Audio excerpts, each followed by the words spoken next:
Cool.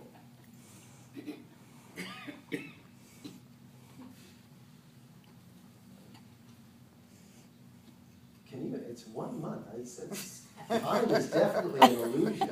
Yeah. I've been on my own for 1 month. It feels like forever. It's like, whoa, what is this life? But that's just my story.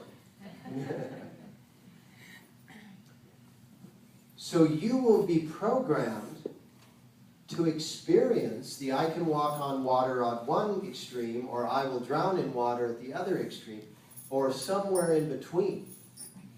You're programmed through your chronology, your genealogy, and your cosmology.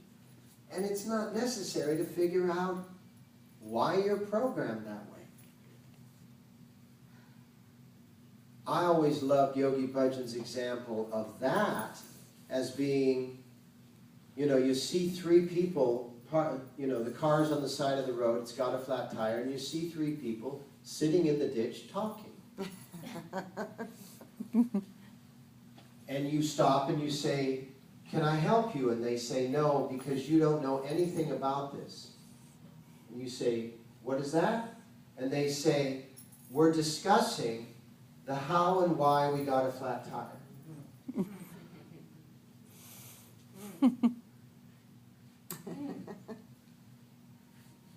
How many times do you do that in your life? Instead of fixing the tire and driving on. Because when you got in your car, was your purpose in talking about flat tires?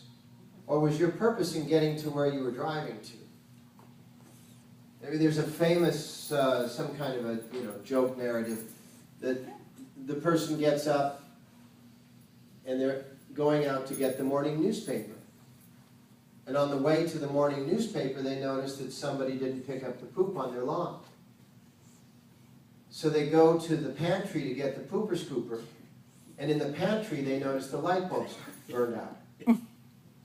So they reach up in the shelves to get a new light bulb, and they find that they're low on wash-up soap.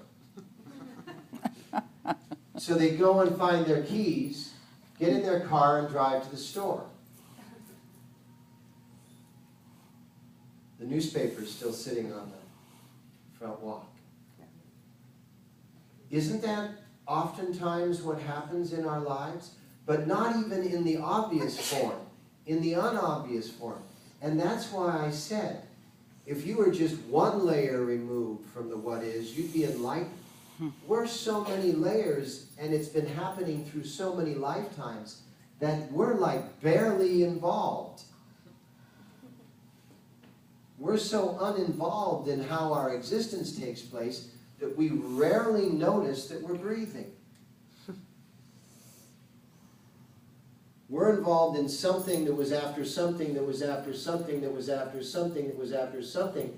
And out there in that nether world, we discover that we have a problem, and we try to fix the problem in the external, thinking that it's, why do you keep doing this to me, kind of approach, right? Not realizing that everything that we experience, even though it's layers and layers and layers and layers removed, is part of this life's assignment, part of this life's lesson, that we have to unlearn our way back through. So if we're experiencing this person in our life as an enemy, chances are that person is our best friend. The story of Judas in the Bible. Who was Jesus' most trusted disciple, if you really read deep in the Bible? Judas. And therefore, Judas was the only one that he could trust with this activity, because this was a setup. And I'm not speculating here. This has been deeply, deeply, deeply researched. And there's a tremendous book out about it. It's called The Passover Plot.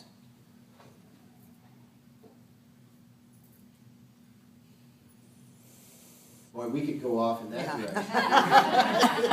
direction. Because it's really interesting. It's deep. But get the book, and you'll understand what didn't happen on Good Friday. And what really happened on Easter Sunday.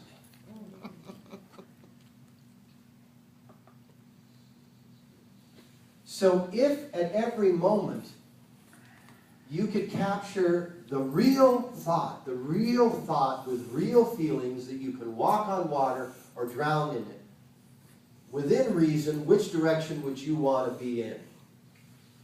Walking on water. Walking on water.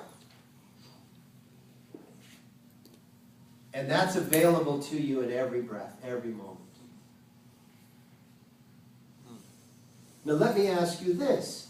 If those lofty thoughts are available to you in every breath and every moment, and you have a dilemma that's in front of you, and you're inclined to choose the loftiest of thoughts, how do you experience the dilemma?